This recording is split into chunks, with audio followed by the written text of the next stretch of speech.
What's up everyone, Amen Villa here. Nintendo recently just announced the newest addition to their console lineup, the Nintendo Switch OLED. Now, I don't know why they waited after E3 for this, but hey, I'm not one to judge, this thing does look pretty dope. So today, I'm going to analyze the OLED Switch and voice my opinion on this new system, and if you should consider upgrading to or buying this new console. As a starting point, we must talk about, well, the OLED. OLED, which stands for Organic Light Emitting Diode, is a type of screen that is present in the majority of high-end smartphones and TVs. They are known for producing perfect blacks, which are a major upgrade over the traditional liquid crystal display. To put it simple, an LCD screen, such as the ones on the current Nintendo Switch, are made of individual diodes called LEDs who light up the screen. When these LEDs have to produce the color black, they light up in black, but the black will not appear black, but rather grayish. But that is not the case with OLED. Instead of being individual lights which produce an image, they are composed of thin film layers placed between conductors. When electricity goes through, the display lights up. When the color black is portrayed on screen, the pixels who display the color black simply shut off, creating, well, the color black, perfect black. Not only that, but the color contrast is enhanced and displays can now be made thinner because there is no need for a backlight to bright up the screen. To put it in simple terms, the new OLED screen in the Switch will appear crisper, sharper, and will overall look better.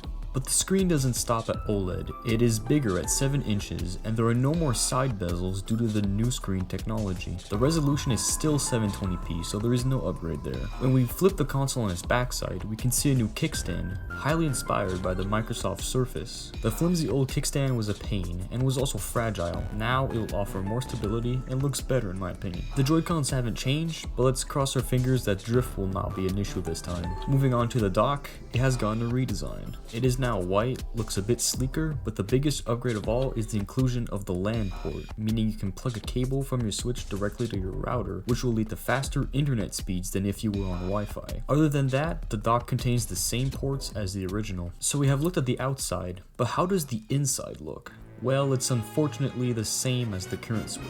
We have the same NVIDIA CPU and GPU engine and hardware, meaning performance will not be significantly better on the OLED Switch. The battery is exactly the same size, meaning battery life will stay around the same. Internal storage is doubled, going from 32GB to 64GB. The option to use a micro SD card is still there, which I highly recommend due to these cards being inexpensive and easy to use. On their website, Nintendo states that the speakers are enhanced, but I don't expect a big change.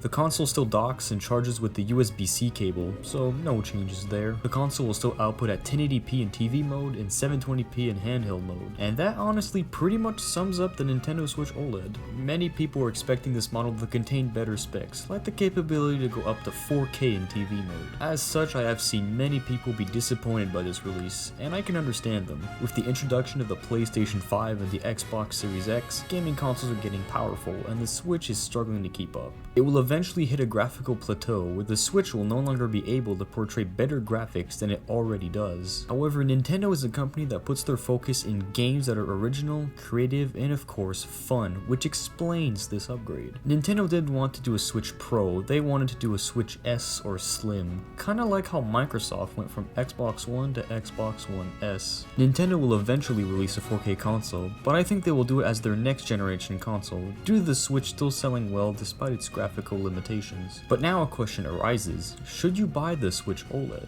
There is no unique answer to this because each user is in a different situation. If you do not own a Switch and are interested in purchasing one, I think it's a good idea. Even if there is a slight price difference, I think paying extra is worth it for the display and the redesign. However, if you already own a Switch, I personally would wait a little longer due to the non-existent graphical upgrade. I predict Nintendo will release a higher spec Switch console in around 2 years, which will hopefully have 4K graphics and a higher performance bump. So if you don't mind the LCD screen and the small kickstand, I suggest waiting. For Switch Lite users, it really depends on what you want. If you have the extra budget and want a better display and a more powerful system, an upgrade is interesting. However, if you're on a budget and just want to play Switch on your TV, the regular Switch will do a fine job at that. It all goes down to what you think is important for you and what you want your own Nintendo experience to be. Personally, I like the new Switch, but a minor graphical increase could have been made. Not a bump to 4K, but just some minor tweaks to keep the frame rate stable and to smooth out some textures at 1080p. But on the outside, I like it. The dock looks clean and the lack of bezels combined with the OLED panel will definitely provide a great experience. With all this being said, thank you so much for watching this video. If ever you enjoyed this, make sure to leave a like, subscribe, and comment down below. I do videos ranging from technology, gaming, and anime, so feel free to ring the bell to be notified when a new video comes out. Nintendo really surprised me with this announcement, and it was a pleasant surprise. But anyways, that's all for this video. It has been me, Amen Villa, and have a good day.